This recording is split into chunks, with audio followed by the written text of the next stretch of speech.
வையகமெங்கும் அமைதி இல்லை, தீய வன்முறையால் மக்கள் படும் தொன்னை. நியாயம் தருமம் வர வேண்டும், மக்கள் நிம்மதியாக வாழ வேண்டும்.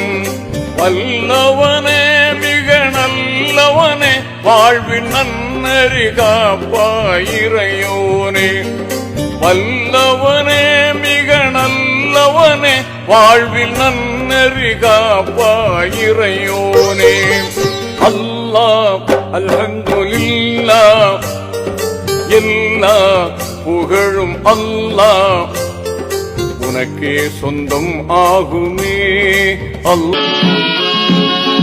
கண்ணித் தமிழுக்கு இனிமை சேர்த்த கவிஞர்களை தந்த நாகூராம், மன்னவரெல்லாம் மலரடி பணிந்த மகிமை காவின் மீரானாம், மகனாய் யூசுப் தாதாவாம் இன்னிசை. பிஸ்மில்லாஹ் என்று ஆரம்பம் செய்யுங்கள். அஸ்ஸலாமு அலைக்கும். Hi every one. இன்று ஜும்மா ஸ்பெஷல் வடி பிரியாணி. வாங்க ட்ரை பண்ணி பார்ப்போம். பிஸ்மி சொல்லி அடுப்பை பற்ற வச்சு பாத்திரத்தை ஏற்றி நல்லெண்ணெயை ஊற்றுனா நோ குக்கிங் ஆயில், சுத்தமான பாம் ஆயில் ஊற்றிட்டு எண்ணெய் சூடானதுக்கப்புறம் பட்டை, ஏலை, கிராம்பு, பிரியாணி இலை எல்லாத்தையும் கொஞ்சமாக தான் போட்டேன். காரணம் இருக்குது, உங்களுக்கு வீடியோ பார்க்கும்போது புரியும். இப்போ ரெடிமேடாக வாங்கி வச்ச இஞ்சி பூண்டு நல்ல ஸ்மெல்லுங்க. மூடியை திறந்தோன்னே போட்டு ஒரு 5 ஸ்பூனை போட்டோம். பார்க்குறதுக்கு நம்ம ரஃபிக் ஸ்வீட் ஸ்டால் பாலுகோவா மாதிரி தான் இருக்கும், ஆனால் இஞ்சி பூண்டு தான் நல்ல ஸ்மெல் இருந்தது.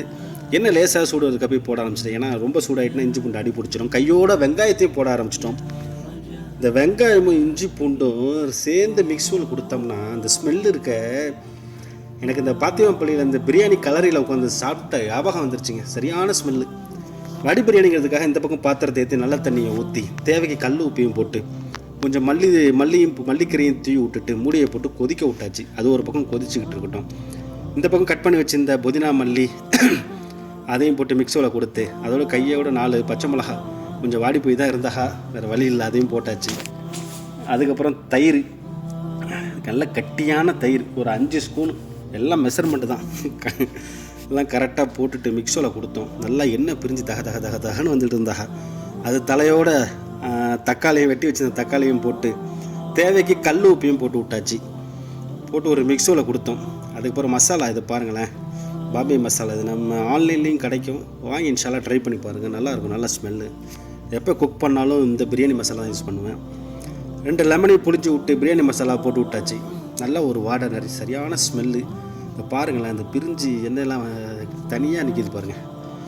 ஒரு ஸ்பூன் எடுத்து லைட்டாக டேஸ்ட் பண்ணி பார்த்தேன். இந்த உப்பு, புளிப்பு, காரம் எல்லாம் சேர்ந்து தூக்கலாக இருந்ததுங்க. அடித்தொண்டையில் அந்த ஃபீல்னஸ் புரியுது எனக்கு. இந்த பக்கம் நல்லா கொதி வந்துச்சு. இதில் உப்பெல்லாம் போட்டோம்னா அதையும் நம்ம செக் பண்ணிக்கிட்டோம். இதுலேயும் கரெக்டாக உப்பு இருந்தது, மசாலாலையும் கரெக்டான உப்பு வரப்பு ஈக்குவலாக இருந்தது. அப்புறம் கழுவி வைத்த சிக்கனை தலையில் போட்டாச்சு. எல்லா சிக்கனையும் போட்டு அதுக்கப்புறம் சுடு தண்ணி, இந்த சுடு தண்ணி ஊற்றுறது தான் கொஞ்சம் பெட்டராக இருக்கும்.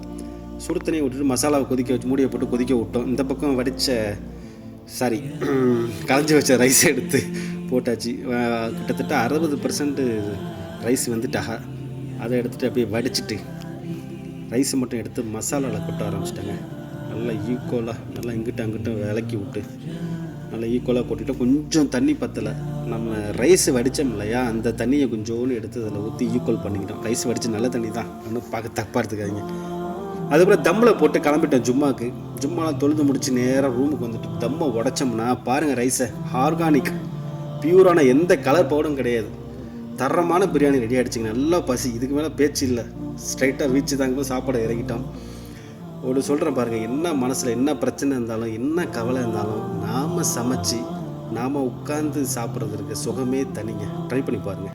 என்ன கொண்டு போக போறோம், எத்தனை நாள் வாழ போறோம், எதை கட்டி ஆள போறோம் யாருக்கும் தெரியாது.